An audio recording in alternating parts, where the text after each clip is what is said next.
you've been editing from 11 years old. Yeah, now you're 12, 16. yeah, since so 4 years yeah. of you learning the skill. Same with you since Fortnite and everything. Yeah, I used to edit my own videos. I voice over all the own videos. I literally at one point during Snapchat era, we were running 5 script writing shows and we had no employees. So we had some editors, whatever. We had no. You guys script are working writers. your ass off. Yeah, at one point we had no one. Oh my God. January, February, March, April, I would go to bed 7, 8, 9 in the morning and I'd have to wake up at like 11 to start employees. So let me just give you an example. I missed 70% of my school year this year. Because we're both still in school. I dropped out of school because of I didn't Snapchat. even think of that. Yeah.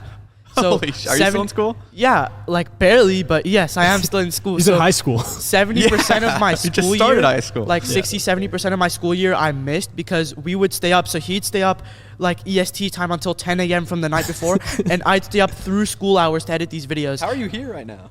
Bro, we just made it work. So basically, like, what's crazy is that, like, instead of just one show where me and him would do it, before we had employees, dude, we had like 2-3 shows that we were each, he was voiceovering and he was script writing and I was editing, and we had to manage everything. Eventually we got employees, so now it's more automated, but we're still over everything. So I don't edit the videos anymore. He doesn't script the videos anymore, but we look over everything to make it good. But at the beginning, from like, what was it, January to March? Yeah. I don't know what was in my mind to not hire out employees, but for whatever reason, it didn't occur to me that we could hire out employees. So were you worried they couldn't do it as good as you or something? I guess we just didn't even think of it. That's It was just not a thought. YouTubers say that all the time, like, oh, this editor can't edit as good as me, I don't want to outsource it. It's a complete lie. There's someone that can do it better than you. 100%. If you like, complete lie. So it wasn't really that. It's just like, it didn't occur to me in my mind that I'm like, oh, I could actually scale this to be 15 plus Snapchat shows. So like, we were literally, I was scripting and voicing videos and he was editing like multiple videos a day. And like eventually we had the whole team built out and we understood like, this is how we can really get it to mass scale if we have people do it for us. So at the beginning as well, our employees didn't really know what they were doing. So we'd sit on hour-long calls with them, teach them meticulously every single thing that we learned, doing it on a daily basis for months. So we basically curated a machine to run these episodes, and now they just basically run themselves and we just keep up with them. And Are you choosing which topics to cover, or do you have someone full-time doing that? A mix. It's like 50-50. So if I see something on my Twitter timeline, I'm like, yo, let's do this, whatever. Like, exactly. There were times as well when we used to do the videos where we would have a whole topic ready and edited. It would be 7 a.m. for me and like 10 a.m. for him, or it would be very late for both of us, and something else would pop up on Twitter, be like, yo, this is a better story. We'd scrap the whole thing we just worked 7 hours on and make a new video completely because we knew it would do better, and that'd pay off literally every time. We were just in the grind because the speed. You had to be the best at what you do. Like, people had Snapchat shows when we had Snapchat shows, obviously, but they just didn't take the grind as seriously as us, I don't think, and that's why we were like the fastest growing show in January. Yeah, so like, this is just so many funny stories came out of Snapchat. Literally, it would be 7, 8 a.m. in the morning, and I'd like text. I had one other friend too that ran Snapchat shows, who got into it with us sort of.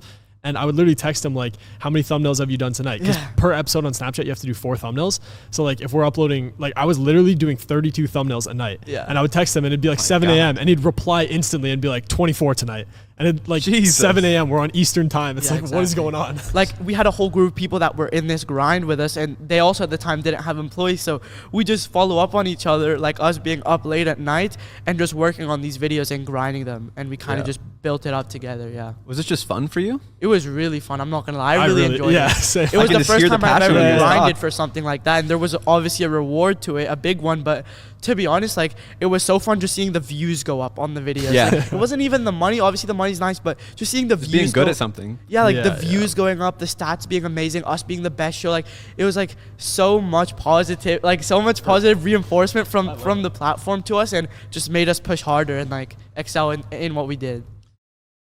I really like your guys' energy and your passion. And this is so cool that you guys like have this intrinsically to like just want to do this. Yeah. Do you guys have like friends that have like tried to like emulate what you guys have done?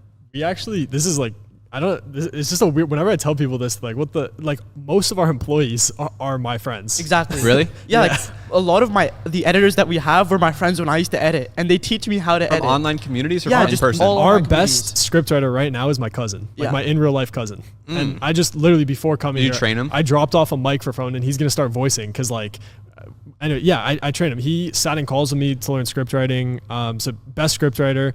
understands how to upload onto Snapchat now, understands like why the videos go viral. So I can almost just like let him go, and he's like a clone of mine and Daniel's brain. Yeah, exactly. And like it just works. And like the editors, like we'd get on calls with them, and like if they'd make a little mistake here, even if it was a 1 second, 2 second mistake, we'd tweak it. And now like they're just a machine that runs the same type of thing that we need them to do every day. How many people are in each team? So we have have like break down like units per show. It depends on the show. Once again, this comes back to if it's a clip show or a voiceover show. The clip show is actually like I have 3 best friends in my hometown, and like all 3 of them were on clip shows for me. So like I had some of them that were script writing. I had one of my best friends was running our 4 million subscriber clip show, and he was just doing the compilations. Like he'd find the clips, put them together, then upload it, and that type of thing. So for a clip show, typically you literally only need 1 editor per se, because it's just putting together clips and then uploading it. And then sometimes you can have a thumbnail maker. So like I would have my friend just do the montage and make the thumbnails and then upload it. So there's one person basically for that show, but then like there's other shows, like shows that require script writing, a voiceover, and then an editor, and maybe a thumbnail guy on extra. So around 3 to 4 people for that type of stuff. So one person doing script writing, one person doing the voiceover, one person doing editing, and one person doing thumbnails. Sometimes a person would do a script and a thumbnail, but it was like mostly individual tasks, because what we realized is if someone just does their thing, then they'll put most focus on it and it'll be done best. So that's why we had a script writer, an editor, and we kind of separated the tasks. For just the Snapchat business, we got up to paying our employees, I think it was like $50K a month. Yeah, like $50,000 a month in just payroll. Oh, just for all the employees? Yeah, for all the employees in payroll. How much would you pay an editor? For a Snapchat episode, 50, like 100, like 50 to 100. Yeah. Dollars? Depends. It's super subjective. Of course. It depends. I just want to know what you guys average maybe 75. Let's $75. say. $75. What about script writer? 75. Same thing. And then same thing with voiceover. Yeah, but the thing we've done, you guys do voiceovers. We have some full-time employees that will just do a lot of tasks, so you can't really count how much a freelance job is specifically. We do have some freelance script writers, obviously, and some freelance employees, but a few of our employees are full-time and get a bunch of different tasks done in return. My cousin's on full-time, and he just does everything. And what are they, like 3, 4, 5,000 a month? 6,000 plus, yeah. Good money. Good money. Okay, cool. So where would you recruit? Like if I wanted to hire a script writer, where would I hire a script writer? Twitter. I trained the script writers that we hired, but where did you learn script writing? From the Not Luc YouTube channel. I just did it, and then I also worked at this channel called Rebound, who love those guys. Amazing channel. It's a faceless basketball channel that has 4 million subscribers. They put like 5 million views a video. Absolutely crazy there. And I mean, when I got to them, I was like, I'd already known short form script writing. I learned it just from the Slam Dunk YouTube channel. That's why I wanted to do that, because I'm like, okay, I just need the skill of script writing. So like I understood script writing to make videos go viral, and then Rebound really helped that. I worked with them for a couple weeks, and then I just couple weeks you learned it. That's great. Literally. And then I mean, I would have loved to work with them for longer, but then Snapchat started. Yeah. So no brainer. Yeah, exactly. So I just learned script writing from doing it. Like this is why I tell people, like they're like, oh, how do I get a job with you or whatever? It's like, dude, if you ran a short form channel, you're gonna learn editing, script writing, voicing, and like learn it well if you're actually pulling views. Yeah, just watch mine, break down the science of it, hook, lead like there's a very funny story. Pacing, editing style, music choice. I have people hit me up sometimes and they're like, how do I get into YouTube, whatever, because that's sort of like everything that I've done for the past like 4 years. I just like love the analytics part.